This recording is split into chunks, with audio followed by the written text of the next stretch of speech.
আমি একটা কথা সবসময় আলোচনার শুরুতে বলে থাকি যে আমাদের ভাইয়েরা সবাই ভালো বক্তা হওয়ার চেষ্টা করে, কিন্তু ভালো শ্রোতা হওয়ার চেষ্টা করে না।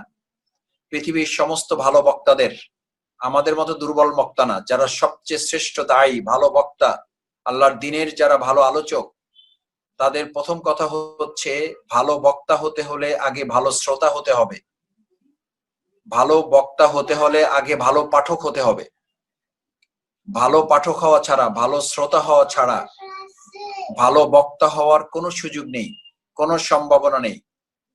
সৈয়দ কুতুব রহিমাহুল্লাহ, ইমাম হাসান আল বান্না, হযরত আব্বাস রাদিয়াল্লাহু তাআলা থেকে শুরু করে যারা সবচেয়ে বাকপটু ছিলেন, ইমাম গাজালি রহিমাহুল্লাহ, এরকম প্রত্যেক প্রতিভাবান, আল্লামা ইকবাল রহিমাহুল্লাহ, সৈয়দ মওদুদী মরহুম রহিমাহুল্লাহ, প্রত্যেকে একই কথা বলেছেন। কারণ সাহাবাই আজমাইনদের সেই বক্তব্য কোরআনের মাধ্যমে তারা কোট করতেন। সূরা বাকারার শেষ অংশে উল্লেখ আছে, ক্বালু সামি'না ওয়া আতা'না। তারা প্রথমে বলতেন এবং তারপরে মানতেন। অর্থাৎ প্রথমে তারা বলতেন, তারপরে মানার জন্য তারা বলতেন। প্রথমে তারা শুনতেন, ভালো করে জানতেন, বুঝতেন, তারপরে বলাটা সুন্দর হতো। তুমিও যদি বা মনে করো যে তোমার ভালো দায়ী হওয়া প্রয়োজন, ভালো আলোচক হওয়া প্রয়োজন, ভালো বক্তা হওয়া প্রয়োজন, আল্লাহর দিনের কথাগুলো আরো সুন্দর করে বলতে পারা প্রয়োজন, তাহলে তোমাকে আগে ভালো করে সুন্দর করে শুনতে জানতে হবে, শুনতে পারার যোগ্যতা অর্জন করতে হবে। ভালো বক্তা হতে হলে ভালো শ্রোতা হতে হবে, এই স্লোগানটি মাথায় ধারণ করতে হবে। আর কোরআন এবং হাদিসের কথা যখন উচ্চারিত হয় তখন সমস্ত কিছু স্টপ করে দিয়ে এটা শোনা তোমার দায়িত্ব, এটা শোনা তোমার ইবাদত। আমরা এখন যে প্রোগ্রামটিতে আছি, প্রোগ্রামটি শুধুমাত্র আমাদের জন্য প্রোগ্রাম না, এটা কোনো শুধু কর্মসূচি না, এটা নিছক কোনো দুনিয়ার কোনো কাজ না, এটা আমাদের শুধু সাংগঠনিক কার্যক্রমই না, এটা আমাদের জন্য ইবাদত। আমরা এখন ইবাদতের মধ্যে আছি। আকিমুস সালাতে যখন তুমি আরকান আহকামে ঢুকে যাও, তখন দুনিয়ার অন্য কাজগুলো তোমার জন্য আর বৈধ থাকে না, জায়েজ থাকে না, ওটা নিষিদ্ধ হয়ে যায়। তাকবীরে তাহরিম বলার পর তোমার জন্য দুনিয়ার কাজ আর হালাল থাকে না, ওটা হারাম হয়ে যায়। তুমি যখন এখানে নিয়ত করে প্রোগ্রামের জন্য বসে যাও, তখন দুনিয়ার অন্য কোনো কাজ তোমার জন্য আর বৈধ থাকার কথা নয়। এটা আকিমউদ্দিনের হক না। আমরা একটু আগে সালাতুল ফজর পড়েছি, ওটা ছিল আকিমুস সালাতের হক। একটু পরে আবার সালাতুল জোহর পড়বো, ওটা আকিমুস সালাতের হক। ওটা মাত্র আড়াই ঘন্টা। সমস্ত পাঁচ ওয়াক্ত নামাজ শেষ করতে লাগে আড়াই ঘন্টা, বাকি 21.5 ঘন্টা তুমি যে আকিমুদ্দিনের কাজে থাকো সেটা তোমার জন্য ইবাদত। আল মুমিনু কুল্লু আমালি ইবাদা। ভালো করে খেয়াল করো, ক্বালা রাসূলুল্লাহ সাল্লাল্লাহু আলাইহি ওয়াসাল্লাম, ঈমানদারগণ যখন আল্লাহর সন্তুষ্টির উদ্দেশ্যে যে কাজ করবে সেটাই ইবাদতে পরিগণিত হয়। আর আনাকিমুদ্দিনের কাজ তো আল্লাহর কাছে তার চেয়ে সবচেয়ে বেশি প্রিয়, অন্য ইবাদতের চেয়ে বেশি প্রিয়। লিয়াবলুয়াকুম আইয়ুকুম আহসানু আমালা। আমি আমার ঈমানদারদেরকে কি বলে দেব? আমি কি আমার ঈমানদারদের কাছ থেকে সবচেয়ে ভালো কাজটা পেতে চাই, সবচেয়ে Ahsan, superlative degree, not a normal degree. It's a single general degree না, superlative degree, comparative degree না, superlative degree। আহসান ইসমে তাফজিলের সিগা। সবচেয়ে ভালো কাজটা আল্লাহ পেতে চান। আল্লাহ রাসূল সাল্লাল্লাহু আলাইহি সাল্লামের কাছে সাহাবায়ে আজমান জানতে চাইলেন, ইয়া রাসূলুল্লাহ আইয়ুল আমাল আফদাল, সবচেয়ে ভালো কাজ। আফদাল ইসমে তাফজিলের সিগা, সুপারলেটিভ ডিগ্রি। সবচেয়ে ভালো কাজ কোনটা? আইয়ুল আমাল আফদাল, সবচেয়ে মঙ্গলজনক, সবচেয়ে পছন্দনীয় কাজ আল্লাহর কাছে কোনটা? এই সবচেয়ে ভালো কাজটা তুমি করছো যখন, তখন তোমার অ্যাটেনশন, তোমার মনোযোগ, তোমার মোবাইল রেখে তুমি যদি নাস্তা করো, তোমার মোবাইল রেখে তুমি যদি এখন ঘোরাফেরা করো, তোমার মোবাইল রেখে যদি তুমি অন্য কাজ সম্পন্ন করো, দুনিয়ার কেউ দেখতে পাবে না, সুযোগও নেই কেউ বোঝার। তথ্য প্রযুক্তির এই আলোচনায় এটি বোঝার কোনো সুযোগ থাকে না। তুমি এই মোবাইল ওপেন রেখে অন্য কাজও করতে পারো, কিন্তু তোমাকে মাথায় রাখতে হবে যে এটি পৃথিবীর কেউ না দেখলেও আমার তো এটা রেকর্ড হচ্ছে, ভিডিও হচ্ছে, আল্লাহ তাআলা তো দেখতে পাচ্ছেন। আমি কি প্রতারণা করছি? আমি কি আমার সাথে কোনো বেঈমানি করছি, বিশ্বাসঘাতকতা করছি, যে আমি প্রোগ্রামেও থাকছি, বুঝাচ্ছি, আবার অন্য কাজও করে যাচ্ছি? এটা আমার দ্বারা হয়ে যাচ্ছে কিনা?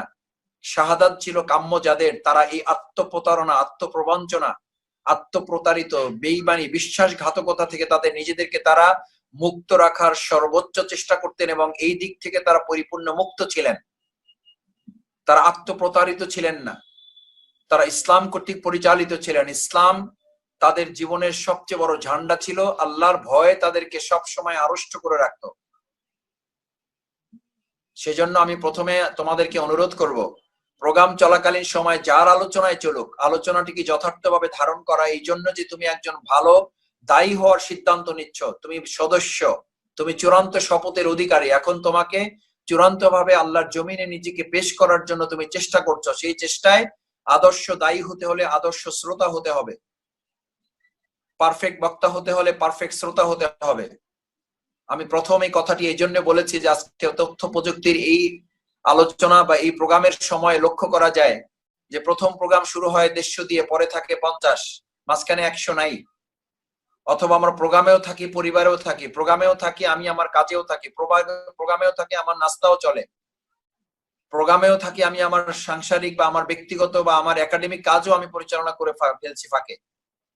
এটি দুনিয়ার কেউ যদি না দেখে, এটি রাকিব যদি না দেখে, এটি মেশকাত যদি না দেখে, এটি আখতারুজ্জামান ইলিয়াস যদি না দেখে, এটি বরগুনা জেলা সভাপতি তোমার দায়িত্বশীল যদি না দেখে, ঝালকাঠি জেলা সভাপতি যদি না দেখে, পিরোজপুর জেলা সভাপতি যদি না দেখে, তাহলে তো তোমার মনে রাখতে হবে আল্লাহ তাআলা ওয়ালাকাদ খালাকনাল ইনসানা ওয়া না'লামু মা তুওয়াসবিসু বিহি নাফসুহু, শুধু তোমার কাজই দেখেন না, শুধু তোমার কথাই দেখেন না, তুমি যা এখনো প্রকাশ করো নাই, যা মনে মনে ভাবো।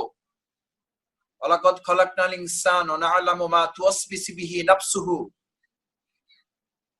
তুওয়াসবিসু বিহি নাফসুহু, তুমি যা এখনো চিন্তা করে রেখেছো, প্রকাশ করো নাই, সেটাও আল্লাহ জানেন, সেটাও আল্লাহ জানেন।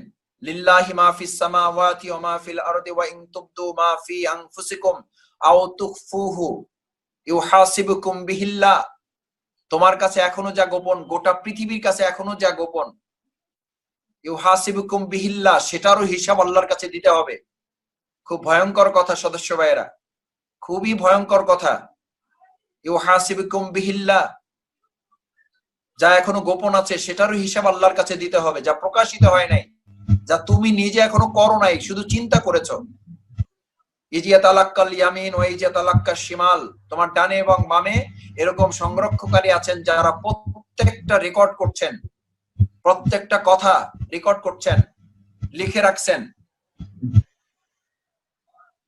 দ্বিতীয় আমি যে অনুরোধটি করতে চাই প্রিয় ভাইয়েরা, শাহাদাত ছিল কাম্যজাদের আলোচনার শিরোনামে আমি তোমাদেরকে 5টি কথা উল্লেখ করতে চাই। শাহাদাত ছিল কাম্যজাদের আলোচনায় প্রথম ভূমিকায় 5টি জিনিস তোমাদেরকে মাথায় নিতে হবে। নাম্বার 1, শাহাদাত ছিল কাম্যজাদের। এই মিছিলে যারা অন্তর্ভুক্ত হয়েছেন, এই তামান্নায় যারা উজ্জীবিত হয়েছেন, তারা প্রথম সিদ্ধান্ত নিয়েছেন আমি আমার জীবনকে পরিশুদ্ধ করব। পরিশুদ্ধিতাকে তাদের জীবনের সবচেয়ে বড় সফলতা নির্ধারণ করেছেন।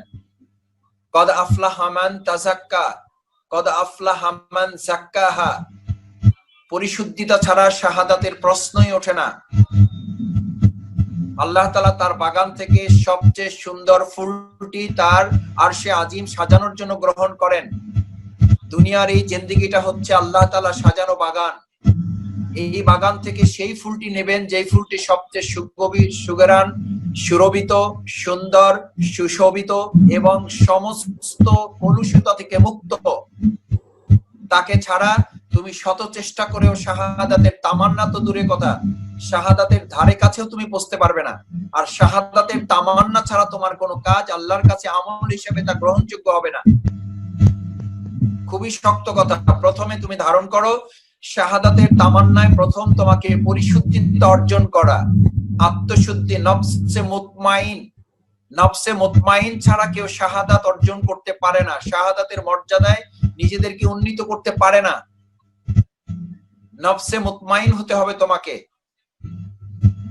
নফসে মুতমাইন তুমি হতে পেরেছো কিনা এটা বোঝার জন্য ছোট ছোট কিছু কাজ তোমাকে হাতে নিতে হবে। এটার জন্য তোমার মধ্যে একটা ল্যাবরেটরি ফিট করা আছে, একটা সিটি স্ক্যান, একটা এমআরআই, একটা এক্সরে মেশিন তোমার মধ্যে ফিট করা আছে। তুমি নফসে মুতমাইন এটা তখন বুঝতে পারবা যখন দুনিয়ার কাজ করলে তোমার পেরেশান লাগবে, দিনের কাজ করলে তোমার অন্তরটা, হৃদয়টা আনন্দে ভরে উঠবে। দুনিয়ার কোনো ক্ষতি সাধিত হলে তোমার মন সামান্য সময়ের জন্য কষ্ট হবে না, তোমার মন অনুতপ্ত হবে না। কিন্তু দিনের কোনো ক্ষতি তোমার সামনে হয়ে গেলে, নামাজ জামাতে পড়ার কথা ছিল পড়তে পারো নাই, সকালে কোরআন তেলাওয়াত করার কথা ছিল, করতে পারো নাই। তাহাজ্জুদ পড়ার কথা ছিল, করতে পারো নাই। 30 রোজা শেষ করে শাওয়ালের 6টি রোজা রাখার কথা ছিল, রাখতে পারো নাই। সোমবার বৃহস্পতিবার রোজা রাখার কথা আছে, রাখতে পারো নাই। আইএমএ বীজের রোজা রাখার কথা ছিল, আরবি মাসের 11, 12, 13 রাখতে পারো নাই। এটাতে তোমার মন খারাপ হবে। ওয়ার্ডে 4টা প্রোগ্রাম করার কথা ছিল, উপশাখায় 4টা প্রোগ্রাম করার কথা ছিল, তুমি করতে পারো নাই, তোমার মন খারাপ হবে। তোমার 6 মাসে কমপক্ষে 12 জন সাথী বৃদ্ধি করার কথা ছিল, 10 জন সদস্য বৃদ্ধি করার কথা ছিল, কমপক্ষে 50 জন কর্মী বৃদ্ধি করার কথা ছিল, তুমি করতে পারো নাই, তোমার মন খারাপ হবে। নফসে মুতমাইন, যদি মন খারাপ হয়, মন খারাপ যদি না হয় নফসে লাওয়ামা, যদি মন খারাপ না হয় নফসে লাওয়ামা, যদি মন খারাপ না হয় তুমি শাহাদাতের দূরে কথা, তুমি ঈমানেরও ধারে কাছে পৌঁছতে পারো নাই, তুমি মুমিনী হতে পারো নাই, তুমি মুত্তাকি হতে পারো নাই, তুমি মুহসিন হতে পারো নাই। তুমি শাহাদাত তো আরো পরে, সর্বশেষ স্তর, শাহাদাতের তামান্না সর্বশেষ স্তর। এই স্তরে যেতে হলে তোমাকে 4টা স্তর পার করতে হবে, মুমিন, মুত্তাকি, মুসলিম, মুহসিন। 4টা স্তর, ভালো করে খেয়াল করো। শহীদ পর্যায়ে পৌঁছার জন্য একজন বান্দাকে 4টি স্তর অতিক্রম করতে হবে, মুমিন, মুসলিম, মুত্তাকি, মুহসিন। আগে তুমি স্বীকৃতি দিতে হবে, আমি ঈমান এনেছি, আমি বিশ্বাস করি আল্লাহর জমিনে আল্লাহর দ্বীন বিজয়ী হবে, আমাকে ছাড়া হবে অথবা আমাকে সহ হবে। লিইউযহিরাহু আলাদ দ্বীনি কুল্লি, সমস্ত মতবাদের উপর ইসলাম বিজয়ী হবে, আমি এটা বিশ্বাস করি। এখন সেই বিশ্বাসী ব্যক্তিকে সিদ্ধান্ত নিতে হবে, সেই বিজয়ী ইসলাম কি, ইসলাম আমাকে ছাড়া বিজয়ী নাকি আমাকে সহ বিজয়ী? আমি সৌভাগ্যবানের তালিকায় নাম লিপিবদ্ধ করব নাকি আমি দুর্ভাগ্যবানের তালিকায় নাম লিপিবদ্ধ হবে যে ইসলাম বিজয়ী হয়েছে আর আমি পরাজিত হয়েছি? আবার এমন হবে তুমি বিজয়ী হয়েছে কি ইসলাম বিজয়ী করতে পারো নাই, এটাও তোমার এক ধরনের পরাজয়। তোমার দুটো বিজয় দরকার, তোমার 3.5 হাত বডির বিজয়, তোমার পটুখালী অঞ্চলের বিজয়, তোমার নিজের 3.5 হাত বডির বিজয়, তোমার বরগুনা অঞ্চলের বিজয়, তোমার 3.5 হাত বডির বিজয়, তোমার দায়িত্বশীল সদস্য হিসাবে তোমার ঝালকাঠি অঞ্চলের বিজয়, তোমার 3.5 হাত বডির বিজয়, তোমার পিরোজপুর অঞ্চলের বিজয়। এটা হচ্ছে ঈমান, এটার নাম ঈমান। ঈমান হচ্ছে সেটা যে ঈমান পরবর্তী 3টা জিনিসকে অনিবার্য করে। ভালো করে খেয়াল করবে এগুলো, যে ঈমান পরবর্তী 3টা জিনিসকে অনিবার্য করে তোলে, না হলে ওটার নাম ঈমান না, ওটার নাম বেঈমানি, মুনাফিকি। সেই ঈমান থাকবে কিন্তু মুনাফিকিতে লিপ্ত থাকবে, ঈমান থাকবে জাহিলিয়াতে লিপ্ত, সেই ঈমান থাকবে গোমরাহিতে লিপ্ত থাকবে, সেই ঈমান থাকবে দুরারোগ্য ব্যাধিতে লিপ্ত থাকবে। ওয়ালা তাবাত কুলুবুহুম ফাহুম ফি রাইবিহিম ইয়াতারাদ্দাদুন। সে নবী করিম সাল্লাল্লাহু আলাইহি ওয়াসাল্লামের পিছনে নামাজ ফার্স্ট কাতারে জামাত আদায় করবে কিন্তু তার ঈমানটা রোগাগ্রস্ত। এটা তাদের সম্পর্কে বলা হয়েছে যারা ওই ঈমান আনার পর 3টি জিনিস তাদের জীবনে অনিবার্য হয়ে ওঠে নাই। ওয়াল আস ইন্নাল ইনসানা লাফি খুস ইল্লাল্লাযিনা আমানু, ঈমানদাররা বেঁচে যাবে ক্ষতি থেকে, করোনা ভাইরাস থেকে বেঁচে যাবে, সংক্রমণ থেকে বেঁচে যাবে, পৃথিবীর সমস্ত ক্ষতি থেকে আল্লাহ তাদেরকে বাঁচাবেন। 4 শ্রেণীর লোক, তাদের মধ্যে প্রথম ঈমানদার, সেই ঈমানদার যে ঈমানদার পরবর্তী 3টা কাজকে অনিবার্য করে নেবে। সেই 3টা কাজ তোমরা সবাই জানো, ইল্লাল্লাযিনা আমানু, ঈমানের দাবি, পরবর্তী দাবিটা কি? ওয়া আমিলুস সালিহাত। ওয়া আমিলুস সালিহাত মানে পথ থেকে কাটা সরানো, সবচেয়ে ছোট কাজ, সবচেয়ে বড় কাজ। তা'মুরুনা বিল মা'রুফ ওয়া তানহাউনা আনিল মুনকার, সৎ কাজের আদেশ, অসৎ কাজের নিষেধ, দ্যাট ইজ ওয়ামিলুস সালিহাত। ওয়ামিলুস সালিহাতের সংজ্ঞা সমস্ত মুফাসসির কিরাম একমত, সৎ কাজের আদেশ করা, অসৎ কাজের নিষেধ করা। ওয়ামিলুস সালিহাতের এই সৎ কাজের আদেশ, অসৎ কাজের নিষেধ যিনি করবেন তাকে 3য় স্তরে উন্নীত হতে বাধ্য। 3য় স্তর না উন্নীত হলে তোমাকে বুঝতে হবে তুমি ওয়ামিলুস সালিহাতের কাজে হাত দিতে পারো নাই। ওয়া তাওয়াসাউ বিল হক, হক, হকের উপরে দাঁড়িয়ে যাওয়া, মাঝামাঝি কোনো লেভেল নাই, মাঝামাঝি 3য় কোনো পথ নাই। সত্য, মিথ্যা, ন্যায়, অন্যায়, জান্নাত, জাহান্নাম, এর মাঝে 3য় পথ কি বলো? জান্নাত জাহান্নামের মাঝে 3 নাম্বার কোন রাস্তা কি আছে? সত্য মিথ্যা, মাঝখানে কি আছে? ন্যায় অন্যায়, মাঝখানে কি আছে? সঠিক ব্যাঠিক, মাঝখানে কি আছে? আছে মুযাবযাবিনা বাইনা যালিকা উলাইকা মুনাফিকুন। ওটা মুনাফিকের স্তর, ওটা এর চেয়েও ভয়ঙ্কর। সৎ কাজের আদেশ দেওয়ার সাথে সাথে তুমি এমন পর্যায়ে উন্নীত হবে যে তোমাকে হকের উপরে দাঁড়িয়ে যাওয়াটা তোমার জন্য অনিবার্য হয়ে যাবে। মাঝামাঝি কোনো পথ নেই ইসলামী আন্দোলনে, তৃতীয় কোনো পথ নেই। ওয়াদ্দু লাউ তুদহিনু ফায়ুদহিনুন। রাসূল করিম সাল্লাল্লাহু আলাইহি সাল্লামকে কাফির মুশরিকরা বলেছিল, মুহাম্মদ আমি তোমাদের কথা শুনবো, আমরা তোমাদের কথা শুনবো, আমরা তোমার কথা শুনবো, তুমিও আমাদের কিছু কথা শোনো, একটু কৌশল করো, তাহলে যুদ্ধ করতে হবে না, তাহলে রক্ত দিতে হবে না, তাহলে শিবে আবু তালেবের 3.5 বছর জেল খাটতে হবে না, তাহলে ওহুদের ময়দানে তায়েফের ময়দানে রক্তাক্ত হয়ে জুতা মোবারক আটকে যাবে না, তাহলে তোমাকে যেই লোকগুলো আলামিন উপাধি দিয়েছিল সেই লোকগুলোর হাতের পাথরে তোমার রক্ত ঝরবে না, ঝরবে না। অদ্দু লাউ তুদহিনু ফায়ুদহিনুন। আমার কথাও কিছু শোনো, তোমার কথাও আমরা কিছু শুনবো। আল্লাহ তাআলা এটাকে চ্যালেঞ্জ করে একটা সূরা নাজিল করে বলে দিলেন, কুল ইয়া আইয়ুহাল কাফিরুন লা আ'বুদু মা তা'বুদুন। আমি যার ইবাদত করি তোমরা তার ইবাদত করো না, তোমরা যার ইবাদত করো আমি তার ইবাদত করি না, তার ধারে কাছে যাই না, বিশ্বাস করেন ওটা মানি না আমি। ওয়াতাওয়াসাউ বিল হক ইয়াকা না'বুদু ওয়া ইয়াকা নাস্তাঈন। এটা এত সহজ না। ওয়াতাওয়াসাউ বিল হক, তুমি আল্লাহর গোলাম হবে, গোটা দুনিয়া তোমার গোলাম হবে। তখন তুমি চাকরির গোলাম হবে না, তখন তুমি ইমামতির গোলাম হবে না, তখন তুমি ক্যারিয়ারের গোলাম হবে না, তখন তুমি বিসিএস এর গোলাম হবে না। বিসিএস তোমার গোলাম হবে, ইমাম তোমার গোলাম হবে, মসজিদ তোমার গোলাম হবে, চাকরি তোমার গোলাম হবে, ব্যবসা তোমার গোলাম হবে, তোমার পরিবারের সমস্ত ভালোবাসা তোমার গোলাম হতে বাধ্য। তুমি পরিবারের ভালোবাসার গোলাম হবে না, বাবা মার আদর স্নেহের গোলাম হয়ে যাবে না তুমি।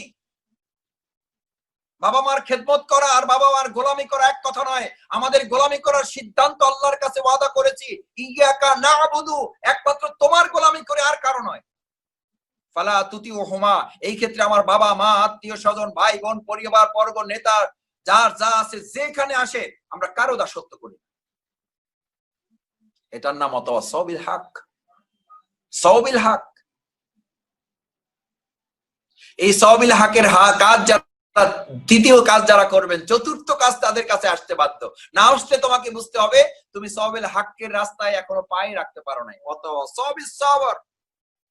এবার সবরের পর্যায়ে তোমার সামনে চলে আসবে নির্যাতন, নিপীড়ন, হামলা, মামলা, জেল, জুলুম, ফাঁসি, আর্থিক ক্ষতি, চাকরির ক্ষতি, ক্যারিয়ারের ক্ষতি, পড়াশোনার ক্ষতি, পরীক্ষার ক্ষতি, ক্লাসের ক্ষতি। তোমার বন্ধুরা তোমাকে বলবে কি শিবির বেছে নিয়েছে, তোমার তো ক্যারিয়ার শেষ। আর তুমি তখন বুকটা উঁচু করে হাসি মুখে বলে দেবে, আমি ইমানদার, আমি আমলে সরি করি, তা'মুরুনার কাজ করি, তানহাউনার কাজ করি, আমি সাওবিল হকের পক্ষে স্ট্যান্ড নিয়েছি। আমার সামনে এবার সবরের পালা এসে গেছে। আমার একটা ক্লাস নষ্ট হয়ে গেছে, আমি সবর করব। আমার একটা পরীক্ষা পিছিয়ে গেছে, আমি সবর করব। আমার ক্যারিয়ার একটু খারাপ হয়ে গেছে, আমি সবর করব। কারণ ইমানদার হিসাবে আমি শাহাদাতের তামান্না হচ্ছে আমার গোটা জিন্দেগীর সবচেয়ে বড় ক্যারিয়ার হচ্ছে আমি দিনের একজন খাদেম। ইমানদারের কাছে দিনের একজন খাদেম হওয়ার বাইরে এর চেয়ে আর বড় কোনো ক্যারিয়ার তার জীবনে থাকতে পারে না। ইমানদারদের ইমানই হচ্ছে সবচেয়ে বড় ক্যারিয়ার।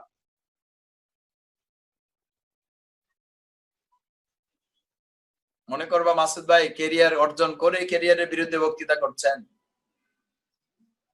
রাজশাহী ইউনিভার্সিটিতে বাংলায় ভর্তি হয়েছিল, বাংলা ছাড়ো না হলে শিবির ছাড়ো। বাংলা এবং শিবির একসাথে চলে না, বাংলা এবং শিবির একসাথে চলে না। এটা প্রতিপক্ষের লোকেরা বলে নাই, আমার দিনের ভাইয়েরা আমাকে বলেছিল, আমার সংগঠনের ভাইয়েরা আমাকে পরামর্শ দিয়েছিল, মাসুদ ভাই বাংলা ছাড়েন, বাংলা সব আস্তিক মুরতাদ নাস্তিকদের জায়গা,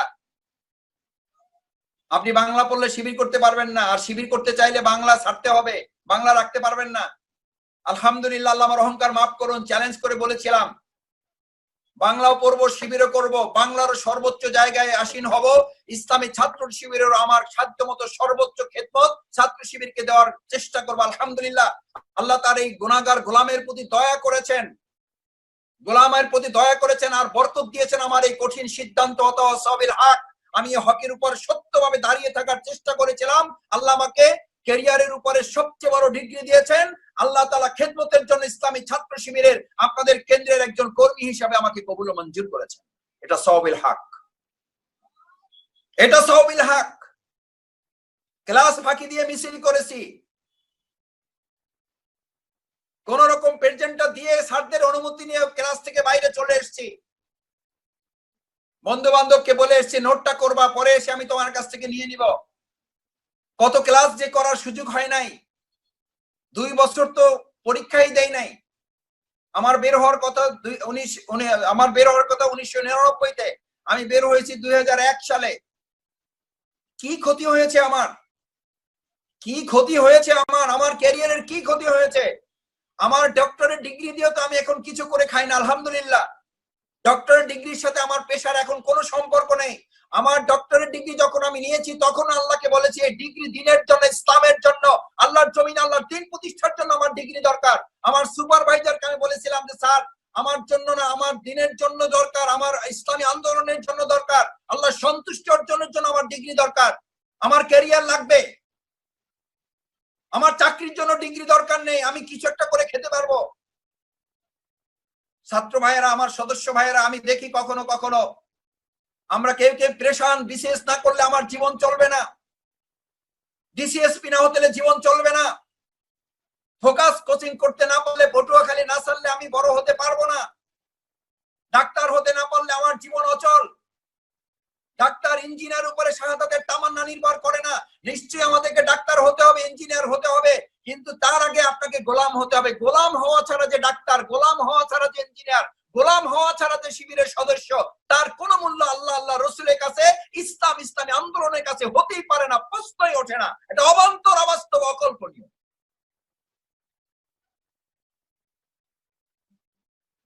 তাশাহুদ পড়েছেন? আত্তাহিয়াতু লিল্লাহি ওয়াস সালাওয়াতু ওয়াত তাইয়্যিবাতু আসসালামু আলাইকা আইয়ুহান নাবিয়্যু। সবশেষ শব্দটা কি? তাশাহুদের সবশেষ শব্দটা কি? আবদুহু ওয়া রাসূলুহু। আবদুহু ওয়া রাসূলুহু। আল্লাহ রাসূল বলেন আমি আগে রাসূল না, আগে আল্লাহর গোলাম, তারপরে রাসূল। এটা দিয়ে আপনাকে শেখানো হয়েছে আপনি আগে ডাক্তার হবেন না, আগে আল্লাহর গোলাম হবেন। আগে আপনি ইঞ্জিনিয়ার হবেন না, আগে আল্লাহর গোলাম হবেন। আগে শিবিরের সদস্য হবেন না, আগে গোলাম হবেন। গোলাম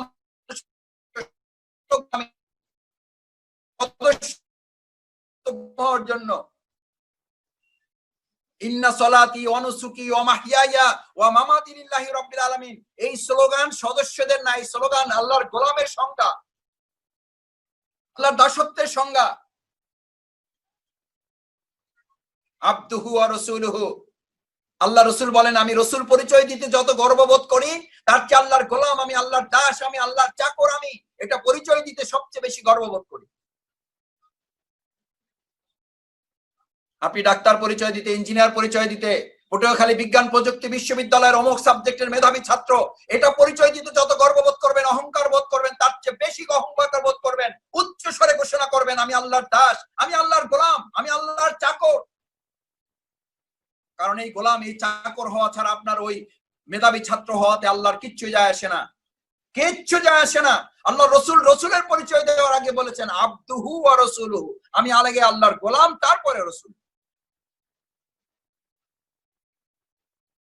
ওই ক্যারিয়ারের মূল্য ইসলামে আছে, ইসলামী আন্দোলনে আছে। যেই ক্যারিয়ারের আগে দাস যুক্ত হবে, দাস ডক্টর শফিকুল ইসলাম মাসুদ। আমি কোন কোন জায়গায় পরিচয় দিতে গিয়ে এটা বলি, হাসতে হাসতে বলি, অহংকার করে বলি, গর্ব করে বলি, আমি দাস, আমি চাকর ডক্টর শফিকুল ইসলাম মাসুদ। আমি চাকর কিন্তু আমি ডক্টর, আমি ডক্টর কিন্তু আমি গোলাম, আমি গোলাম, আমি চাকর। আমার বলতে ভালো লাগে, আপনার বলতে ভালো লাগে কিনা? যদি ভালো লাগে তাহলে আপনি পরিশুদ্ধ ইমানদার, তাহলে আপনি পরিশুদ্ধ, তাহলে আপনি তাজকিয়ার মধ্যে ঢুকতে পেরেছেন, তাহলে আপনি নফসে মুতমাইন। যেই নফসে মুতমাইনকে বলা হয়েছে ইয়া আইয়াতুহান নাফসুল মুতমাইন্না ইরজিই ইরজিই ইলা রাব্বিক, রবের দিকে ফেরো। ফাদখুলি ফি ইবাদি ওয়াদখুলি জান্নাতি। এবার দাসত্বের পরিচয় পেয়েছেন। কেন দাস হবেন? জান্নাতে যেতে চান, জান্নাতে যাওয়ার জন্য শিবিরে এসেছেন, জান্নাতে যাওয়ার জন্য সদস্য হয়েছেন। কোরআনে কোথাও পাবেন না ফাদখুলি মেম্বারি, ফাদখুলি সদস্যী, সদস্য হও জান্নাতে যাও, কোথাও লেখা নাই। লেখা আছে ফাদখুলি ফি ইবাদি ওয়াদখুলি জান্নাতি। আমরা সেই গোলাম হওয়ার জন্য সদস্য হওয়ার চেষ্টা করেছি। আলহামদুলিল্লাহ, সদস্য হওয়ার মধ্য দিয়ে যদি দাস হতে পারেন আপনি সদস্যগিরি সফল। সদস্য হওয়ার মধ্যে যদি আল্লাহর দাস হতে পারেন, আল্লাহর গোলাম হতে পারেন, সদস্য হওয়ার মধ্যে দিয়ে যদি আল্লাহর চাকর হতে পারেন, তাহলে আপনি সফল। আপনি চাকর হতে পেরেছেন কিনা এটা প্রমাণ করবেন কোথায়? এটা টেস্ট করা যাবে কোথায়? স্বাস্থ্য অধিদপ্তরে। এটা টেস্ট করার জন্য কোন এক্সরে মেশিনে যাবেন, কোন হসপিটালে যাবেন, কোন ল্যাবরেটরিতে যাবেন? ল্যাবরেটরি আপনার মধ্যে আছে, সূরা শামস, সূরা শামসে আছে। আপনার ল্যাবরেটরি কথা কোন সূরায়? সূরা শামসে আল্লাহ তাআলা বলেন ওয়াশ-শামসি ওয়া দুহাহা ওয়াল কমারি ইযা তালাহা ওয়ান নাহারি ইযা জাল্লাহা ওয়াল লাইলি ইযা ইয়াগশা ওয়াস-সামাই ওয়া মা বানাহা ওয়াল আরদি ওয়া মা তাহাহা ওয়া নাফসিন ওয়া মা সাহা ফাআলহামাহা ফুজুরাহা ওয়া তাকওয়াহা।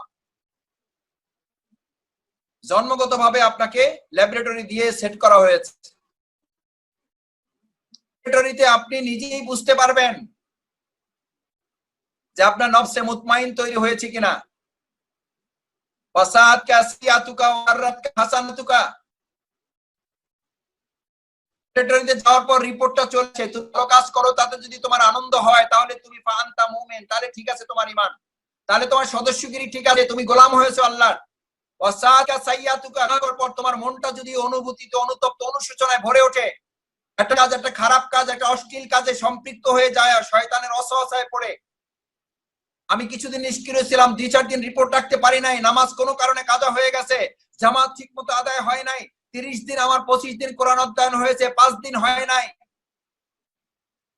এটাতে তো যদি তোমার মন অনুতপ্ত অনুশোচনায় ভরে না ওঠে, বরং যুক্তিতে ভরে ওঠে মন, বরং যদি যুক্তিতে মন ভরে ওঠে, অজুহাতে যদি মন ভরে ওঠে, তাহলে বুঝতে হবে ওয়াসাদ কাসাইয়াতুকা, তোমার মন অনুতপ্ত অনুশোচিত হয় নাই, ফাআনতা মুমিন, তুমি ঈমানদার হতে পারো নাই।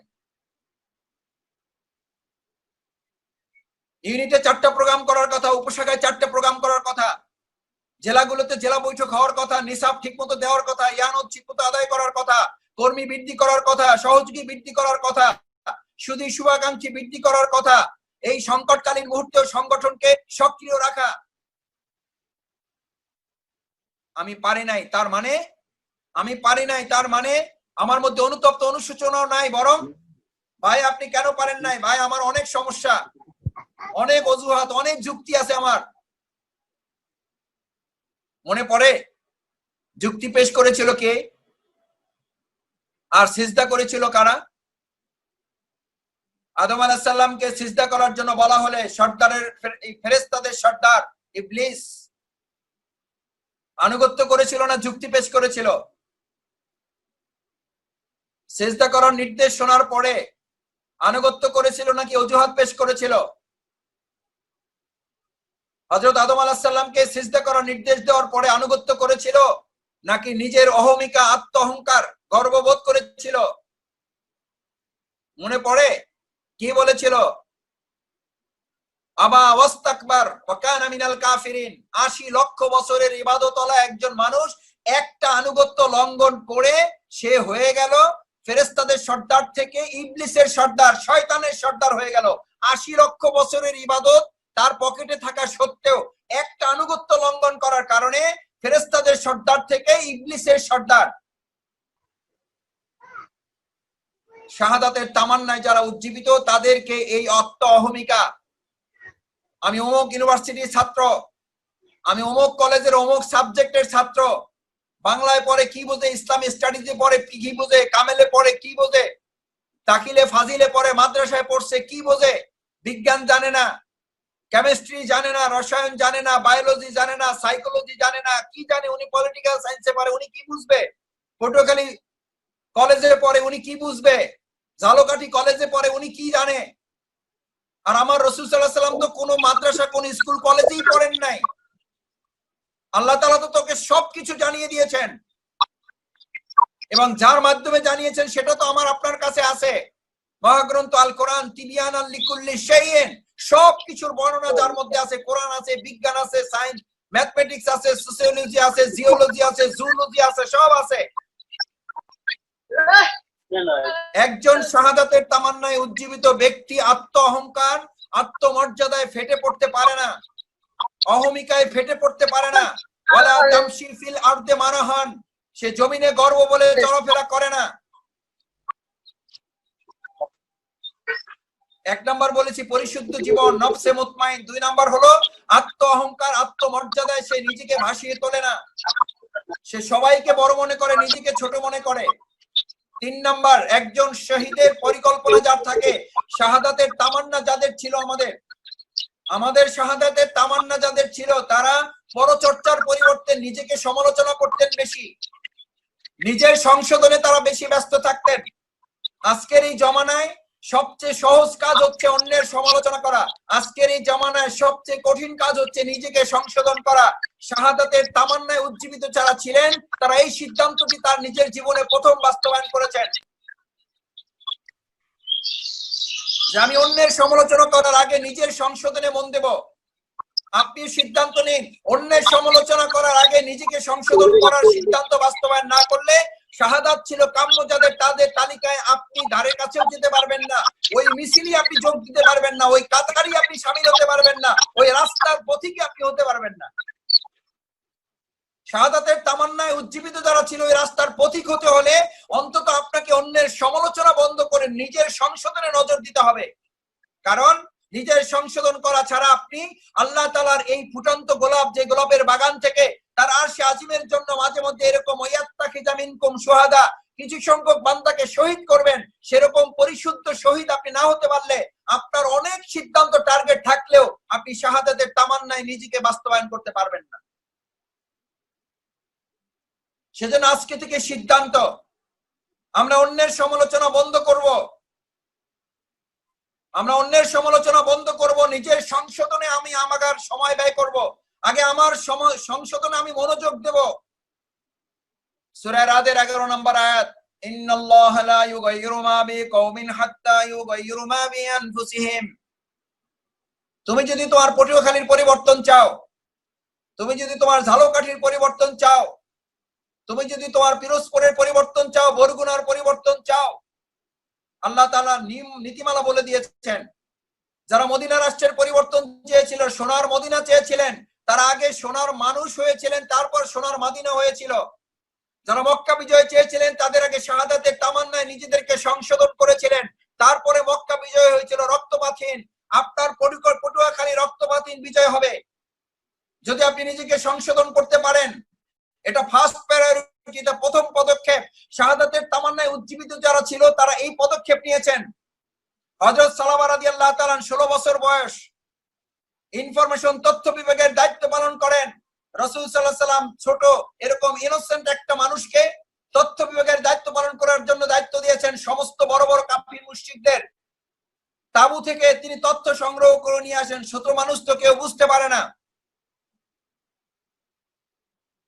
দায়িত্ব পালন করাকালীন সময় হঠাৎ একদিন রাস্তা দিয়ে যেতে যেতে একটা ঘরের দিকে তাকিয়ে চোখ পড়তেই তিনি দেখেন একটা অর্ধুলঙ্গ মহিলা গোসল করছেন। তার দৃষ্টি সেখানে পড়ে যাওয়ার পর তিনি দ্রুত একটা পাহাড়ের পাদদেশে চলে গেলেন। আল্লাহ রাসূলের দায়িত্ব পালন তিনি স্মৃতি থেকে ভুলে গেলেন।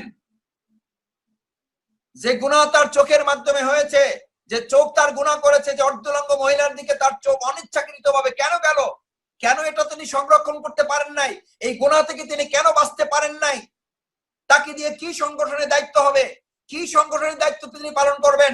যিনি আল্লাহর হক রক্ষা করতে পারেন নাই, তিনি সংগঠনের হক কি করে রক্ষা করবেন? তিনি আল্লাহ রাসূলের নির্দেশের হক কি করে পালন করবেন? এই টেনশনে তিনি পেরেশান হয়ে পাহাড়ের পাদদেশে চলে গেলেন। নামাজ পড়লেন, তওবা করলেন, ইস্তেগফার করলেন, চোখের পানিতে বুক ভাসালেন। দিন চলে যাচ্ছে, সপ্তাহ চলে যাচ্ছে, মাস চলে যাচ্ছে, সাহাবীর খবর নাই। রাসূল করিম সাল্লাল্লাহু আলাইহি সাল্লাম, ওমর, আলী, আবু বকর রাদিয়াল্লাহু তাআলা নির্দেশ দিলেন, আমার প্রিয় সাহাবীকে নিয়ে আসো, খুঁজে বের করো কোথায় আছে সে, তাকে কেউ শহীদ করেছে কিনা, হত্যা করেছে কিনা দেখো, খোঁজ নাও, যেখানে আছে সেখান থেকে খুঁজে নিয়ে আসো। আবু বকর, ওমর তন্ন তন্ন করে খুঁজে কোথাও না পেয়ে যখন পাহাড়ের পাদদেশের দিকে হাঁটতে শুরু করলো, গিয়ে দেখলো সেখানে একটি রাখাল কিছু সংখ্যক দুম্বা পরিচালনা করছে, দুম্বা চালাচ্ছে, দুম্বা চাষ করছে, দুম্বাকে আহার খাওয়াচ্ছে। ওই দুম্বার রাখালকে জিজ্ঞেস করলো, ভাই তুমি এখানে তো বহুদিন থেকে আসো, এখানে কি কাউকে দেখেছো যে এখানে কেউ এসছে তোমার পরিচিত বা অপরিচিত? দুম্বার মালিক বলল যে আমি বহুদিন এখানে আছি, হঠাৎ কয়েকদিন আগে দেখলাম এখানে একটা বাচ্চা লোক, একটা শৈশবের একটা কিশোর লোক এখানে বহুদিন থেকে এসছে। সে সারা দিন রাত শুধু কান্নাকাটি করছে, সারা দিন রাত শুধু কান্নাকাটি করছে। আমরা তার নামই দিয়েছি কান্না বালক, আমরা তার নামই দিয়েছি কান্না বালক। আমরা তার নাম জানি না, নামই দিয়েছি কান্না বালক। এত কান্নাকাটি করে, তার নামই দিয়েছি কান্না বালক। আমরা তার কান্না দেখে তার প্রতি এত দয়া হয়েছে যে তাকে ডেকে আমি এই বকরি থেকে একটু দুধ টেনে দুধ বের করে তাকে খাওয়ার জন্য দেই। বাটিতে দুধ পান করে, দুধ শেষ হয়ে যায়, কিন্তু তার চোখের পানি পড়তে পড়তে চোখের পানিতে বাটিটা আবার ভরে যায়। তার কান্না কোনোভাবেই আমরা থামাতে পারছি না। তিনি দুধ খেতে খেতে দুধের বাটির দুধ শেষ হয়ে যায়, কিন্তু তার চোখের পানি টপ টপ করে পড়ে, চোখের পানিতে তার দুধের বাটিটা ভরে যায়।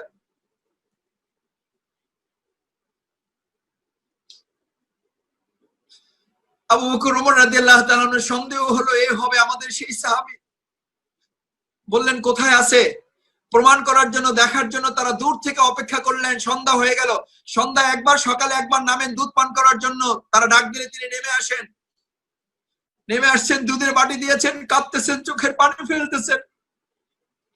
দুধের বাটি তার সামনে দেওয়া হয়েছে, দুধ পান করতেছেন, দুধ শেষ হয়ে যায়, চোখের পানিতে দুধের বাটি ভরে যায়।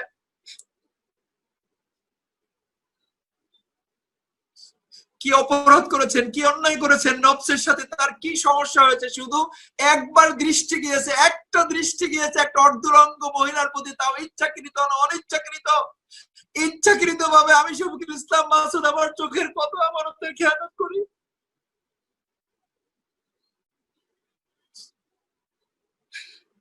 ইচ্ছাকৃত ভাবে আমার চোখ কত অন্যায় করে, তবু আমি মহানগরীর সেক্রেটারি আছি, তবু আমি দায়িত্ব পালন করতে পারি, তবু আমার দায়িত্বের কোনো অসুবিধা হয় না, তবু আমি পালিয়ে পাহাড়ের পাদদেশে চলে গিয়ে তওবা ইস্তেগফারের জন্য সিদ্ধান্ত নেই না, তবু আমার চোখের পানিতে আমার দাড়ি মোবারক ভিজে, আমার পাঞ্জাবি ভিজে যায় না, আমার দুধের বাটি পানিতে, চোখের পানিতে পরিপূর্ণ হয় না।